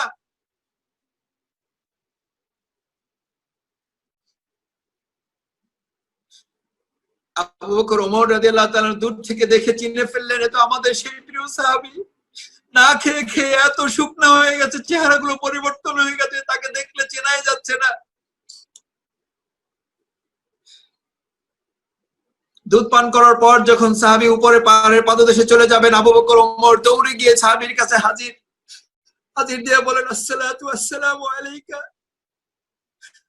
আমাদের প্রিয় সাহাবী তোমাকে রাসূল সাল্লাল্লাহু আলাইহি ওয়াসাল্লাম সালাম জানিয়েছেন।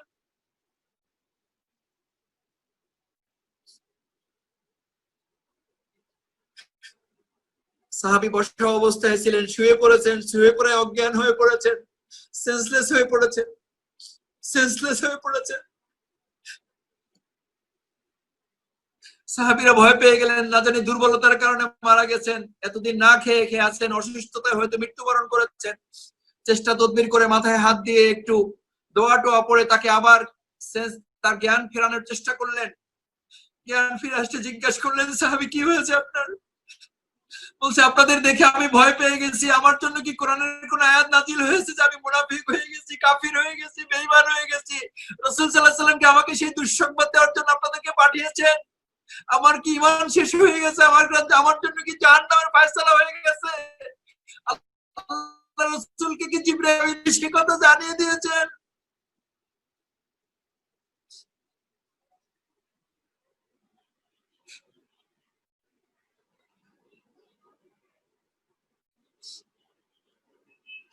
আবু বকর ওমর রাদিয়াল্লাহু তাআলা বললেন, সাহাবী আপনার জন্য রাসূল সাল্লাল্লাহু আলাইহি ওয়াসাল্লাম পেরেশান হয়ে, আপনি আসার পর থেকে রাসূল সাল্লাল্লাহু আলাইহি ওয়াসাল্লাম ঠিকমতো খান না, ঠিকমতো ঘুমান না, ঠিকমতো আমাদের সাথে কথা বলেন না, আমাদের সাথে সেই আগের মধুর ব্যবহার করেন না।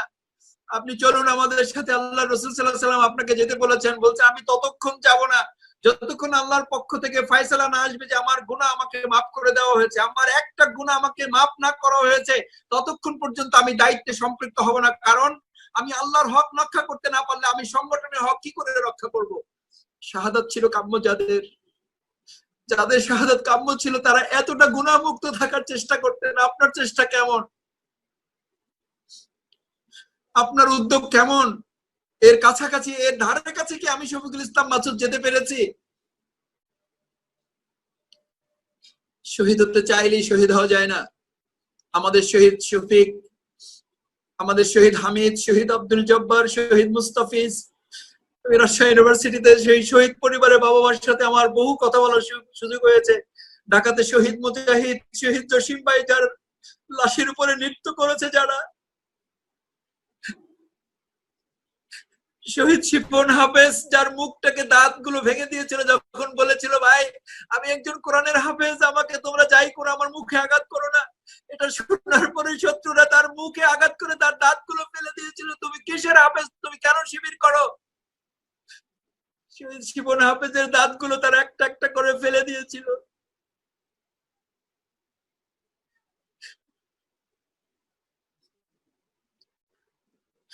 আমি শহীদ হাফেজ শিপন ভাইয়ের শাহাদাতের খবর নিয়ে যখন তার মায়ের কাছে গিয়েছিলাম, আমি মাকে সান্ত্বনা দিতে গিয়েছিলাম রাত্রিবেলা 2006 সালের 28 অক্টোবর। আমি বলেছিলাম মা, শহীদ হাফেজ শিপনের সাথে আপনার যদি দুনিয়াতে আর দেখা না হয় আপনার আফসোস কিসের? আপনার তো জান্নাতে দেখা হবে। বলছে মাসুদ তোমার এত কথা বলার দরকার নাই, আমি জানি আমার ছেলে শহীদ হয়ে গেছে। এই খবর আমাকে ইতিপূর্বে আমার নফসের মাধ্যমে আমি জানতে পেরেছি, আমাকে আরশে আজিম থেকে খবর দিয়ে দেওয়া হয়েছে। আমি 2 রাকাত নামাজ আদায় করে ফেলেছি, আমি শুকরিয়া আদায় নামাজ আদায় করে ফেলেছি, আমার সন্তান শহীদ হয়েছে। আমরা খবর দেওয়ার আগে তাকে আরশে আজিম থেকে খবর তার নফসের মধ্যে তিনি পেয়ে গেছেন। আল্লাহু আকবার, আল্লাহু আকবার।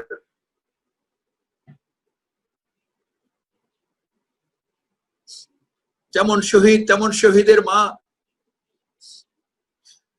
শহীদ মুজাহিদ ভাইয়ের সাথে এখনো কথা হয়, আলহামদুলিল্লাহ, আলহামদুলিল্লাহ।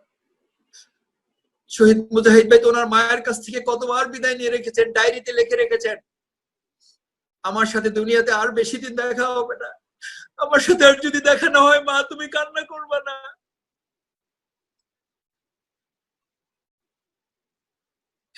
মা তুমি কান্না করবে না।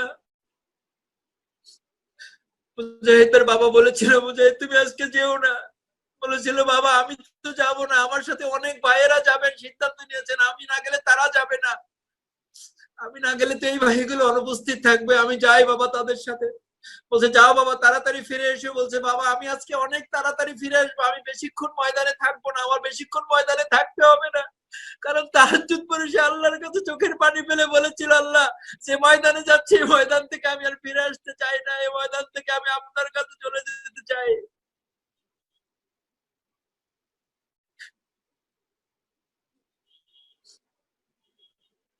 সকাল 10টার মধ্যেই শহীদ মুজাহিদ ময়দান থেকে ফিরে গিয়েছিলেন। সন্ধ্যা পর্যন্ত লড়াই হয়েছে 2006 সালের 28 অক্টোবর, কিন্তু সকাল 10টায় আল্লাহ তাআলা ওনাকে ময়দানের কাজ শেষ করে ওনাকে ওনার কাছে তুলে নিয়ে গেছেন।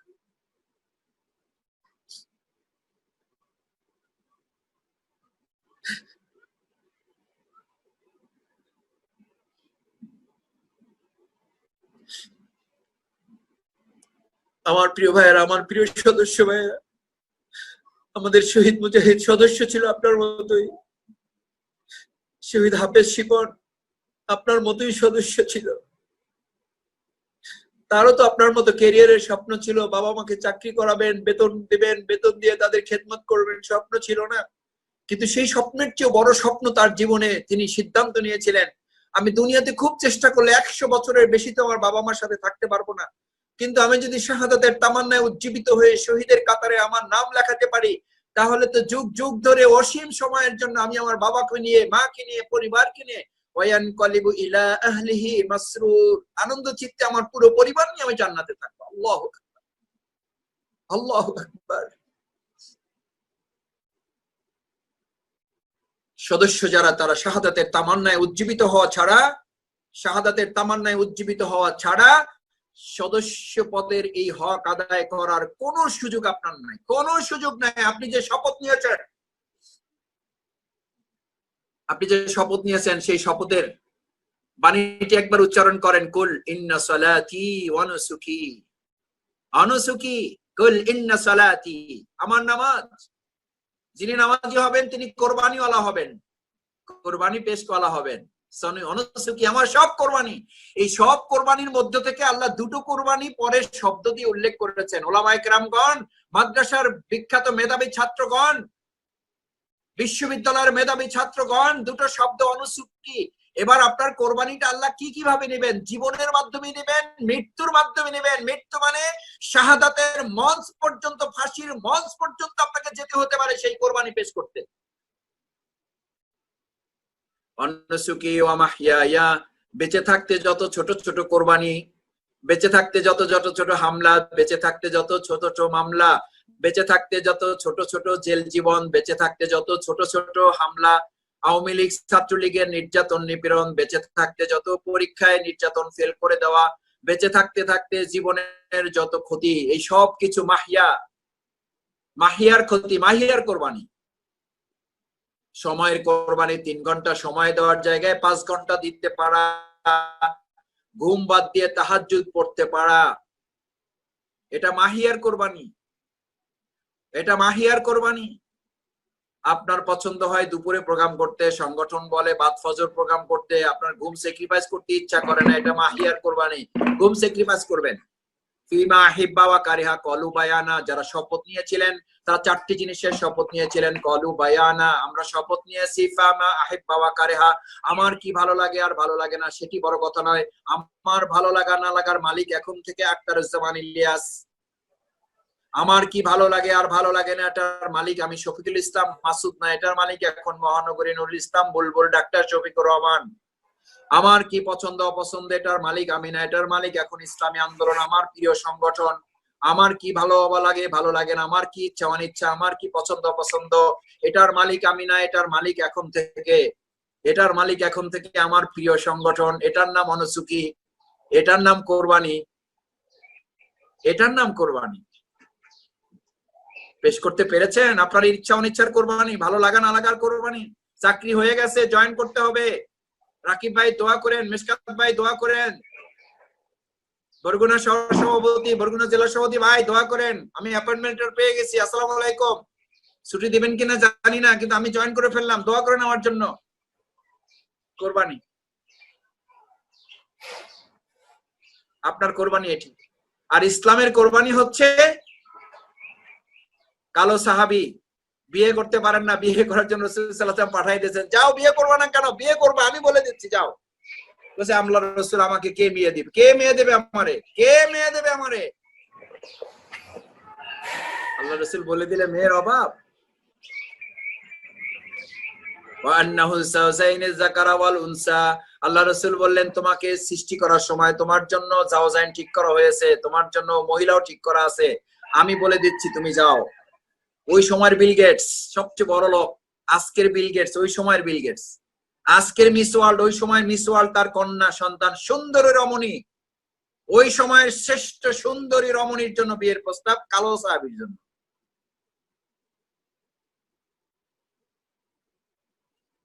বাসায় গিয়ে হাজির, চিরকুট নিয়ে হাজির, আসসালামু আলাইকুম।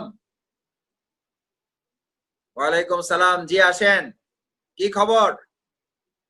মোহাম্মদ সাল্লাল্লাহু আলাইহি সাল্লাম পাঠাইছেন এই চিরকুট নিয়ে, আপনার মেয়ের সাথে আমার বিয়ে। বলছে তোমার মাথা ঠিক আছে? তুমি কি বুঝতে পারো কার বাসায় আসছো? তুমি কি জানো কোন মেয়ের আপনি আসছো? তোমার কি মাথায় এটা জ্ঞান আছে কোনো? বলছে আমার জ্ঞানও আছে, মাথাও ঠিক আছে, আমি নিজে ইচ্ছা আসি না, আমার মুহাম্মদ, আমার রসুল, আমার নেতা, আমার লিডার আমাকে পাঠাইছে। এই যে চিঠি নেন, এই যে চিঠি নেন, চিঠি পড়তেছে জোরে জোরে, ভিতর থেকে মেয়ে শুনে ফেলছে, মিস ওয়ার্ল্ড সবচেয়ে সুন্দরী রমণী সেই সময়ের, ভিতর থেকে শুনে ফেলছে মোহাম্মদ পাঠাইছে তোমার মেয়ের সাথে এই সাহাবীর বিয়ে, আমি মুহাম্মদ রাসূলুল্লাহ সাল্লাল্লাহু আলাইহি ওয়াসাল্লাম প্রস্তাবকারী।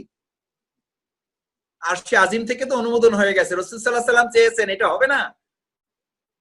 আরশে আজিম থেকে অনুমোদন হয়ে গেছে, মেয়ে ভিতর থেকে জবাব দিয়ে দিয়েছে যে বাবা মোহাম্মদ চিঠি পাঠাইছে, এটা নিয়ে আলোচনার দরকার নাই, আমি এই বিয়েতে রাজি। সুবহানাল্লাহ, সুবহানাল্লাহ। আর আপনি তো, আমি এখন কলেজে আগে থেকে টার্গেট নিয়ে না রাখলে তো আমার বিয়ে শাদী করার সময় বউ পাওয়া যাবে না। নিজের বউ নিজেই নাকি বড় করার দায়িত্ব, কয়ে যে আমি বিয়ে করব, আমি নিজে দায়িত্ব নিয়ে পড়াশোনা করাচ্ছি, খোঁজ খবর রাখতেছি, অন্যরা যাতে আবার ডিস্টার্ব না করে। কি ইমানদার, কি মজবুত পাকা মুসলিম, কি বিরাট সদস্য। কয়ে ছাত্রী জীবন শেষ করার পর 1 বছর চলে যায় খালি মেয়ে খুঁজতে খুঁজতে মাসুদ ভাই, এই জন্য আগে মেয়ে ঠিক করে রাখছি, নিজ দায়িত্বে ঠিক করে রাখছি, এখন থেকে নিজেই সব খোঁজ খবর রাখি। আলহামদুলিল্লাহ, দোয়া করবেন আল্লাহ যাতে আমাদের বিয়ে বরকত দান করে। তোমার বিয়ে বরকত দান করবে। তো শয়তান ঢুকে গেছে, তো শয়তান ওখানে স্থান করে নিয়েছে।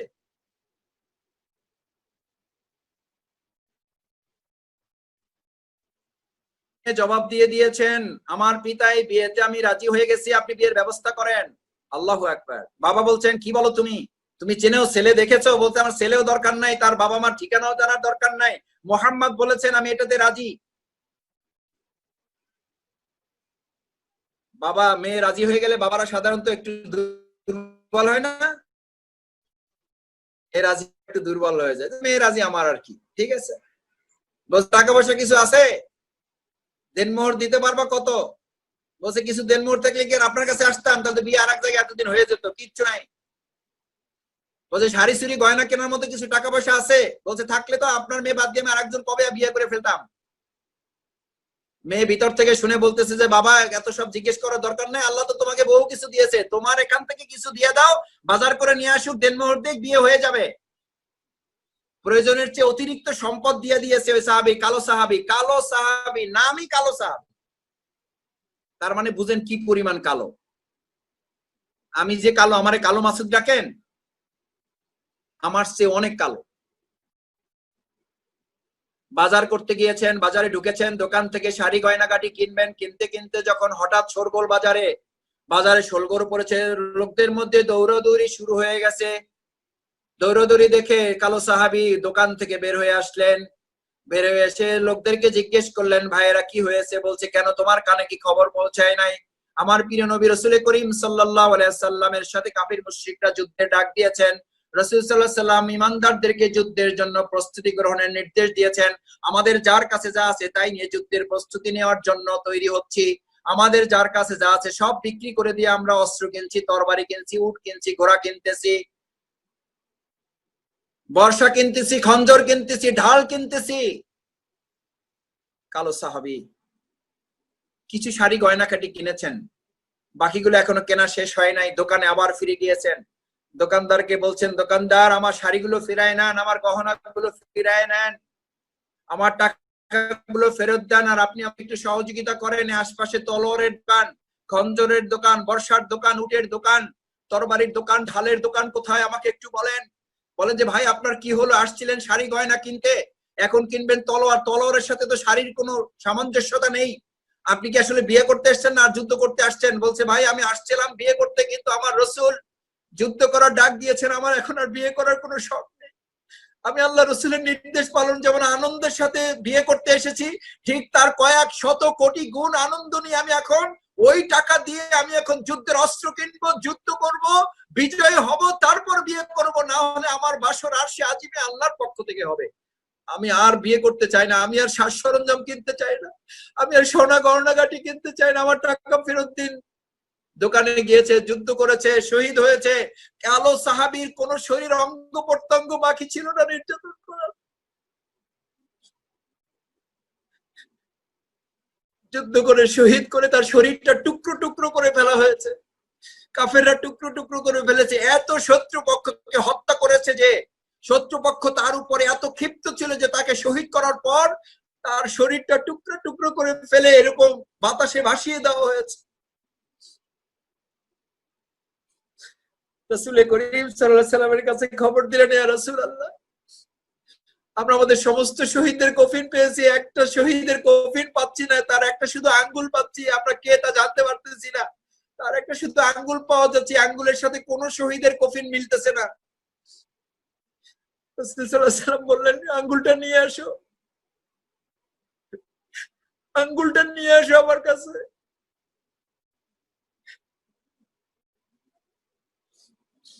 রাসূল সাল্লাল্লাহু আলাইহি সাল্লাম বুঝে ফেললেন তার বুঝতে আর বাকি নাই। তার সামনে যখন আঙ্গুলটা রাখালো, আঙ্গুলটা দেখে আরশে আসিমের দিকে তাকিয়ে একটা জোরে চিৎকার দিয়ে বললেন, আল্লাহ, আল্লাহ,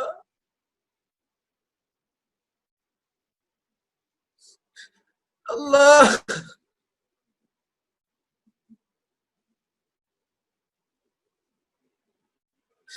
আমি আমার এই প্রিয় সাহাবীকে বাসর সজ্জা করতে পাঠিয়েছিলাম, সবচেয়ে সুন্দরী রমণী ভোগ করার জন্য পাঠিয়েছিলাম, পৃথিবীর সবচেয়ে বড় লোক শ্বশুর বানাতে তাকে পাঠিয়েছিলাম। বড়লোক শ্বশুরের সমস্ত সম্পদ ধুলায় লুটিয়ে সবচেয়ে সুন্দরী রমণীর মায়া মহব্বত ভালোবাসা, তার আদর, তার প্রেম, তার স্পর্শকেও পায়ে ধুলায় লুটিয়ে বাসর সজ্জাকে উপেক্ষা করে যুদ্ধের ময়দানকে যে বাসর সজ্জা বানিয়েছে, আল্লাহ আপনি দয়া করে তাকে আরশে আজিমে বাসর সজ্জা করিয়ে দিয়েন, তাকে সবচেয়ে সুন্দরী রমণী দিয়ে তার জান্নাতটাকে উপভোগ্য করে দিয়েন, তাকে তার সবচেয়ে সম্পদের অধিকারী, শ্বশুরের সম্পদের চেয়ে কয়েক লক্ষ গুণ সম্পদের অধিকারী করে তাকে জান্নাতে সম্মানিত করে দিয়েন।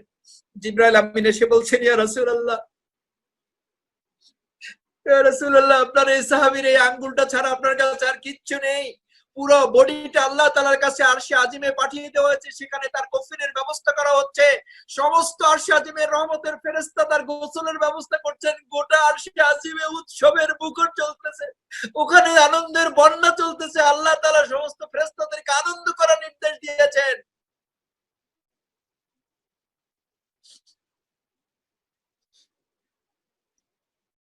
জিবরাইল আমিন বললেন, ইয়া রাসূলুল্লাহ, আপনার এই সাহাবীর শাহাদাতে আল্লাহ তাআলা এত খুশি হয়েছেন, এত খুশি হয়েছেন, গোটা আসমানওয়ালাকে আনন্দ করার নির্দেশ দিয়েছেন, গোটা জান্নাতের দরজাগুলো খুলে রাখার নির্দেশ দিয়েছেন।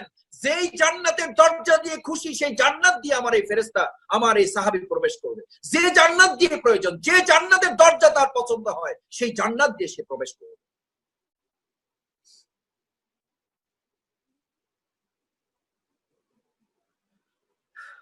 আগে কেরিয়ার না, আগে ইসলাম, আগে ইসলামী আন্দোলন, আগে আপনার বিসিএস এর চাকরি না, আগে আপনার বায়ো ফার্মার চাকরি না, আগে আপনার ইবনে সিনার চাকরি না, আপনার সামান্য চাকরি, আর তার তো গোটা দুনিয়ার সব সম্পদ তার পায়ের নিচে, সবচেয়ে সুন্দরী রমণী তার হাতের নাগালে, চাইলেই তাকে স্পর্শ করে আজকে রাতে তাকে উপভোগ করবে। আপনি আমি হলে তো ছুটি চাওয়া তো দূরের কথা, তাকে তো যুদ্ধের জন্য রাসূল সাল্লাল্লাহু আলাইহি ওয়াসাল্লাম বলেনও নাই, খবরও পৌঁছায় নাই, আরেকজনের কাছে খবর শুনেছেন। আর আমরা খবর শোনার পরে কয়, ভাই খবর দিয়েছেন ঠিকই, আমার তো কালকে বিয়ে, আমার বিয়ে না, আর একজনের বিয়েতে আমার 3 দিন আগে থেকে ছুটি লাগে, আমার চাচাতো বোনের দুঃসম্পর্কের নিকটাত্মীয় ভাইয়ের বিয়ে, চাচাতো বোনের দুঃসম্পর্কের নিকটাত্মীয়ের ভাইয়ের বিয়েতে আমার 1 সপ্তাহ আগে ছুটি লাগে। আর ওনার নিজের বিয়ে, উনি বিয়ে ক্যান্সেল করে দিয়ে ওই টাকা দিয়ে অস্ত্র কিনে যুদ্ধ করেছেন, শহীদ হয়েছেন, আর সে আদিমে তার কাফনের ব্যবস্থা হয়েছে। এটা ছিল শাহাদাত যাদের কাম্য ছিল, এটা ছিল জীবন তাদের, তারা দুনিয়াকে তুচ্ছ তাচ্ছিল্য করেছেন, দুনিয়ার সহায় সম্পদকে তারা ধুলায় লুটিয়েছেন, চাকরির অফারকে তারা সম্পূর্ণভাবে অবজ্ঞা করেছেন। আমি পটুয়াখালীতে, বরগুনাতে, পিরোজপুরে, ঝালকাঠিতে প্রায় একটা কথা শুনি, মাসুদ ভাই ছাত্র জীবন শেষ হতে না হতেই, শেষ হওয়ার আগেই আমাদের কাছে অ্যাপ্লিকেশন দিয়ে থাকেন, ছুটি চাইয়ে বসে থাকেন। অনার্স শেষ হয় নাই, বলেন যে ভাই আমার চাকরি করতে হবে, আমার ছুটি দেন। ফার্স্ট ইয়ার শেষ হয় নাই, কয় ভাই আমার ছুটি দেন, আমি ঢাকায় চলে যাব। আপনারা যদি সবাই ঢাকায় আসবেন, তাহলে পটুয়াখালী কি জালিম কাফিরদের হাতে নেতৃত্ব ছেড়ে দিয়ে আসবেন? তাহলে ঝালকাঠি কি জালিম কাফির মুরতাদ নাস্তিকরা ওটার নেতৃত্ব করবে? সবাই যদি আপনারা ঢাকায় চলে আসেন, চিটাগাং, রাজশাহী চলে আসেন, তাহলে আপনাদের প্রিয় ফিরোজপুর কি জালিম আর নাস্তিক মুরতাদদের নেতৃত্বে চলবে কিয়ামত পর্যন্ত? ওখানে কি একজন সালাউদ্দিন, একজন আমির হামজা, একজন খাব্বাব, একজন খুবাইব, একজন বেলাল, একজন সালাউদ্দিন আইয়ুবী, একজন শরীয়তুল্লাহ জন্ম নিয়ে মাথা উঁচু করে বলবে না, এই পিরোজপুর আমার, এখানে আমি ইসলামের পতাকা উড্ডীন করার আগ পর্যন্ত দুনিয়ার কোন লোভ লালসা আমাকে পরাজিত করতে পারবে না? কেউ নেই একজন শরীয়তুল্লাহ, কেউ নেই একজন শাহজালাল, কেউ নেই একজন শাহ মাকদুম, কেউ নেই একজন শাহ পরাণ, কেউ নেই একজন তিতুমির, কেউ নেই বরগুনায়, কেউ একজন দাঁড়াবে না আমি সালাউদ্দিন আইয়ুবী, কেউ দাঁড়াবে না আমি আমির হামজা, কেউ দাঁড়াবে না আমি খাবায়েব, আমি খুব্বাব, আমি বেলাল। তাহলে আমাদের এই পটুয়াখালীর জমিন, তাহলে আমাদের এই বরগুনার জমিন তাহলে আমাদের এই ঝালকাঠির জমিন, তাহলে আমাদের এই পিরোজপুরের জমিন কি নাস্তিক মোরতাদরাই নেতৃত্ব করবে? আর আমরা তাদের অধীনে চোখের পানি ফেলে ফেলে শুধু আল্লাহর কাছে দোয়া করব, আর আল্লাহ তাআলা তার পাল্টা জবাব দিবেন, লা ইস্তাজাবা দুআউকুম। তোমাদের এই কাফির, জালিম, মুশরিক, মুনাফিকদের নেতৃত্ব পরিবর্তিত না হওয়া পর্যন্ত তোমরা লা তা'মুরুন্না লা তানহাউন্না, সৎ কাজের আদেশ না প্রতিষ্ঠা করলা, না অন্যায় বিতাড়িত করলা, অন্যায় মূলোৎপাটন করলা, তোমাদের দোয়াও কবুল হবে না। লা ইস্তাজাবা দুআ, তোমাদের দোয়া কবুল হবে না। না শহীদ হওয়ার দোয়া কবুল হবে, না জান্নাতি হওয়ার দোয়া কবুল হবে, না করোনা ভাইরাস থেকে বাঁচার দোয়া কবুল হবে। হয়তো বলবেন, মাসুদ ভাই আপনি পটুয়াখালীতে থেকেছেন, আপনি থাকলেন না কেন? আমি পটুয়াখালীতে থাকবো কি থাকবো না, আপনি থাকবেন কি থাকবেন না, এটার জন্য আল্লাহ তাআলা যাকে যেখানে যেভাবে বরাদ্দ করেন, আল্লাহ দ্বীনের খেদমতের জন্য যাকে যেখানে ফয়সালা করেন, সেটার মধ্যে আত্মতৃপ্তি খুঁজে নিতে হবে। আমাকে দিয়ে যদি আল্লাহ তাআলা একটা ইউনিটের খেদমত করেন, আলহামদুলিল্লাহ, আমি ওটাতে আত্মতৃপ্তি। আল্লাহ তাআলা যদি আমাকে গোটা পৃথিবীর জন্য আমাকে তৈরি করেন, আলহামদুলিল্লাহ, ওটার জন্য আমি প্রস্তুত। আল্লাহ যদি আমাকে সুইপার হিসাবে পরীক্ষা করেন, আমি সুইপার হতে রাজি। আল্লাহ যদি আমাকে সুপার বানিয়ে পরীক্ষা করেন, আমি সুপার হতে রাজি। আমি ওটার জন্য প্রস্তুত। সুপারকে আমি যেভাবে গ্রহণ করব, এনজয় করব, ওয়েলকাম রিসিভ করব, ঠিক একইভাবে সুইপার হিসাবে যদি আল্লাহ আমাকে এখন এই মুহূর্তে আল্লাহর ফয়সালা হয় যে তুমি শফিকুল ইসলাম মাসুদ মহানগরের সেক্রেটারি না, এখন তুমি ঢাকা মহানগরের সিচুয়েশনের একজন সুইপার, আলহামদুলিল্লাহ, আল্লাহর কসম, আল্লাহর কসম, আমি ঢাকা মহানগরী দক্ষিণের সেক্রেটারি হিসাবে না, একজন সুইপার হিসাবে আল্লাহর দ্বীনের এই একই খেদমত আমি চেষ্টা করে চালিয়ে যাওয়ার জন্য আমি আমার সবটুকু বিনিয়োগ করব। এটার নাম হচ্ছে শাহাদাতের তামান্না। এটার নাম শাহাদাতের তামান্না। এইভাবে তারা নিজেদেরকে প্রস্তুত করতেন। শহীদ শফিক ভাই রিকশা চালাতেন, শহীদ ইসমাইল হোসেন সিরাজী রাজমিস্ত্রি কাজ করতেন। আপনি কি করেন? আপনার জীবনে কি এত কষ্ট এখনো নেমে এসেছে? প্রাইভেট পড়ান মাত্র এতটুকু। কত কষ্ট করে আমাদের শহীদ ভাইরা জীবন পরিচালনা করে এই জীবন পরিচালনা করেছেন। শহীদ মালিক ভাই কত কষ্ট করেছেন, একটা জামা, এক জোড়া জুতা, এক জোড়া জুতা, এক টুকরো জামা, তারা শহীদ ছিলেন, তারা শহীদ হয়েছেন। আল্লাহ তাদেরকে শহীদ হিসেবে কবুল করেছেন। সম্মানিত ভাইয়েরা, আমি আমার আলোচনা শেষ করতে চাই। নিশ্চয়ই আপনাদের পরবর্তী প্রোগ্রাম, যেহেতু শিক্ষা শিবির, আপনাদের পরবর্তী প্রোগ্রামের এজেন্ডা নির্ধারিত করা আছে। আমি হয়তো ইতিমধ্যে সময় বেশি নিয়ে ফেলেছি। আমি বেশি আলোচনা করতে, শুধু তিনটা কথা বলতে চাই। তিনটি প্রস্তুত হবে। শাহাদাত ছিল কাম্য যাদের, আলোচনা সামনে রাখলে আপনি কি করবেন? আপনার তিনটা প্রস্তুতি। নাম্বার 1, প্রথম প্রস্তুতি, আপনার দুনিয়ার কাজ শেষ করে দিনের কাজ না, দিনের কাজ শেষ করে তারপরে দুনিয়ার কাজ। দুনিয়ার সমস্যা শেষ করে দিনের কাজ না, দিনের কাজ করতে করতে দুনিয়ার সমস্যা শেষ করার রাস্তা বের করতে হবে। 3 নাম্বার, আপনি প্রতিষ্ঠিত হয়ে ইসলাম প্রতিষ্ঠাতা না, বরং ইসলাম প্রতিষ্ঠার কাজ করতে করতে আল্লাহ তাআলা আপনাকে প্রতিষ্ঠিত করে দেবেন। আপনারা যেটা বলেন, আমরা যেটা বলি, ভাই আমাকে একটু আগে প্রতিষ্ঠিত হতে দেন তারপরে দিন প্রতিষ্ঠা। নো, এটা উল্টা কথা, এটা কোরআন বিরোধী কথা, এটা সুন্নাহ বিরোধী কথা। আগে আপনি দিন প্রতিষ্ঠা করবেন, তারপর আল্লাহ আপনাকে প্রতিষ্ঠিত করে দেবেন, বদলা হিসাবে, প্রতিদান হিসাবে, বোনাস হিসাবে। 3 নাম্বার। নাম্বার 3, সবশেষ, নিজেকে পরিচ্ছন্ন পরিশুদ্ধ করে রাখতে হবে, নফসে মুতমাইন্নার মতো। তাহলে আপনার শুধু দিনের কাজই করতে ভালো লাগবে, কাজ আর শেষ হবে না। একটা অহংকারের কথা বলি, মাফ করবেন, আল্লাহ তাআলা যেন আমার সওয়াব নষ্ট না করেন। আগের দিন রাত পর্যন্ত আমার কাছে প্রোগ্রাম থাকে 1টা 2টা, রাত শেষ হতে না হতে দেখি যে এমন প্রোগ্রাম সেট করা আছে যে রাত 12টা বেজে যাবে, বাট আমার প্রোগ্রাম শেষ হবে না। আমার পরিবারের সদস্য যারা আছে তারা আমার মাঝে মধ্যে বলে যে আপনি তো আগেই ভালো ছিলেন, যখন লকডাউন ছিল না তখন তো ভালো ছিলেন, বাসায় আসতেন, কিছু সময় আমাদের সাথে থাকতেন, এখন তো দরজা লাগানোই থাকে, দরজাই আর খুলেন না। আমার 2 বছরের একটা বাচ্চা আছে, ও আমি যখন বের হইলে আমার টুপিটা খোলার চেষ্টা করে, কান থেকে হেডফোনটা নেওয়ার চেষ্টা করে, পাঞ্জাবিটা খোলার চেষ্টা করে, কারণ সে জানে পাঞ্জাবি প্যান্ট আর এই টুপি পরা থাকলে আমি তার সাথে স্বাভাবিক হই না, তারে আদর করি না। যাওয়ার সাথে সাথে প্রথমেই বলে যে জামা খোলো, পাজামা খোলো, টুপি খোলো, এরপরে দরজা এসে নিচে লাগাই দেয়, আর ঢুকবা না। 2 বছর মাত্র, আলহামদুলিল্লাহ। আমার ভালো লাগে যে আল্লাহ তাআলা এই আবেগটুকুকে উসিলা করে আমার সমস্ত গুনাহ মাফ করে নিঃসন্দেহে আমার মুতমাইন, আমি আমার মন বলে আল্লাহ তাআলার প্রতিদান আমাদেরকে আপনাদেরকে দিবেন। আপনিও কষ্ট করতেছেন, আসুন আমাদের এই সংকট, আমাদের সংকট এটা আমাদের একটা সম্ভাবনা।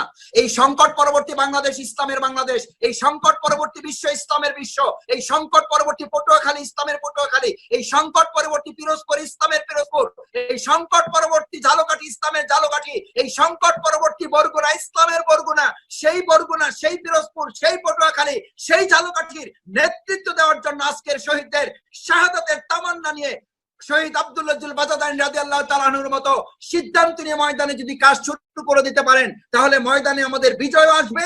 জীবিত থাকা অবস্থায় আল্লাহ তাআলার কাছ থেকে আপনি শহীদের সুখবর পেয়ে যাবেন, যেমনটা আব্দুল্লাহ জুল বাজাদাইন রাদিয়াল্লাহু তাআলা সিদ্ধান্ত নিয়ে এরকম বৈঠক থেকে বের হয়ে গিয়েছিলেন। আমি রাসূলের বক্তব্য শুনেছি, আমি শহীদ হওয়ার সিদ্ধান্ত নিয়ে কাজ করা শুরু করেছি।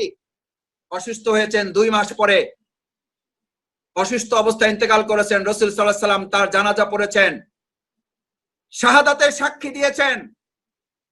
আল্লাহ রাসূল ফেরেশতাদের সাহাবীদের সামনে রেখে ঘোষণা করে শুনিয়ে দিয়েছেন, এই আব্দুল্লাহ জুল বাজাদাইন রাদিয়াল্লাহু তাআলা ওই বৈঠক থেকে বেরিয়ে যখন সিদ্ধান্ত নিয়ে বাড়িতে রওনা দিয়েছিল, হযরত জিবরাইল আমিন এসে আমাকে তখন খবর দিয়েছিল আল্লাহ তাআলা হযরত আব্দুল্লাহ জুল বাজাদাইন রাদিয়াল্লাহু তাআলা জীবিত থাকা অবস্থায় তার শাহাদাতের তালিকায় তার নাম লিপিবদ্ধ করে রেখেছেন। আজকে এখানে কে কে আছেন জীবিত থাকা অবস্থায় শাহাদাতের নাম তালিকায় লিপিবদ্ধ হয়ে যাক, তাহলে এই সদস্য শিক্ষা শিবির থেকে সিদ্ধান্ত নিয়ে বের হবেন, আমার বাউফলে, আমার পটুয়াখালী, আমার গলাচিপা, আমার কলাপাড়া, আমার ঝালকাঠি, আমার পিরোজপুর, আমার বরগুনায় শাহাদাতের তামান্নায় উজ্জীবিত হয়ে কাজ করলে আল্লাহ সাহায্য পাবো, বিজয় অনিবার্য হবে। আর জীবিত থাকা অবস্থায় শাহাদাতের তালিকায় আমার নাম আল্লাহর আরশে আজিমে লিখিত হয়ে যাবে। এর চেয়ে বড় সৌভাগ্যের আর কি হতে পারে? ইনশাআল্লাহ আমরা কি রাজি আছি সবাই? ইনশাআল্লাহ, ইনশাআল্লাহ, ইনশাআল্লাহ, ইনশাআল্লাহ। আল্লাহ তাআলা আমাদের সেই শাহাদাতের তামান্নায় উজ্জীবিত হয়ে আমাদের প্রিয় পটুয়াখালী অঞ্চলকে ইসলামী আন্দোলনের একটা দুর্গ হিসেবে গড়ে তোলার তৌফিক দান করুন, সেই প্রত্যাশা ব্যক্ত করে আমি রাকিবের কাছে এবং দায়িত্বশীলের কাছে ক্ষমা চেয়ে নিচ্ছি, আমি একটু বেশি সময় নিয়ে ফেলেছি।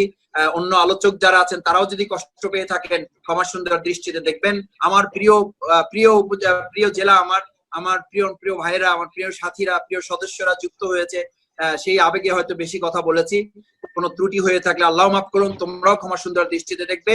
আমার শহীদ সদস্য ভাইরা, শহীদ এই আন্দোলনের পরিবারের সকলের কাছে সালাম রইল। যারা কোনো কারণে অসুস্থ আছে আল্লাহ তাদের সুস্থতা দান করুন, এবং শেষ পর্যন্ত আল্লাহ তাআলা আমাদেরকে শাহাদাতের তামান্নায় উজ্জীবিত হয় তার দিন কায়েমের